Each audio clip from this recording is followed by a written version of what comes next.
You were there for me. That's true. And I was a mess. That is true. But be honest about the real reason you were there for me. I was good material. That is why you stuck around, why you fought for me, why you loved me. It was a good story, and it was a world of emotions that you weren't used to seeing so fucking close. And because I was 20 years old, because I have never been loved the way that you love me, or thought that you loved me, I didn't realize what I was to you. A movie? A fucking tragedy that you can continue watching as long as you were there for me. And tonight when I sat in the theater, I watched the whole thing play out. So don't pretend like it was a selfless act. It's literally the fucking basis of your art. And it's the reason why everybody is saying he's so brave, he's so fearless, he's so fucking brilliant. Tell me, Malcolm, how did you find the voice of Imani, the character? How did you channel the voice of a young woman so well, so authentically? Well, Jennifer, that is a good question. I guess I just stole it, ripped it off. Not a literal theft, but a spiritual one. You're a fraud, and that is why you didn't thank me. You know it. You have nothing new to say. All you can do is mimic.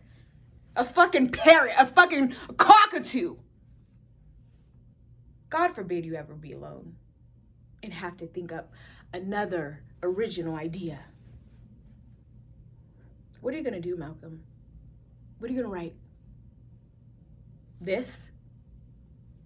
I don't think so. You don't have the balls, the gravitas, the fucking introspection to look at yourself and your flaws and your shortcomings. And the fact that you may not be the next Barry Jenkins or Spike Lee, because those motherfuckers had something new to say, something personal, something true to themselves and their experience. You say that your film is about shame and guilt.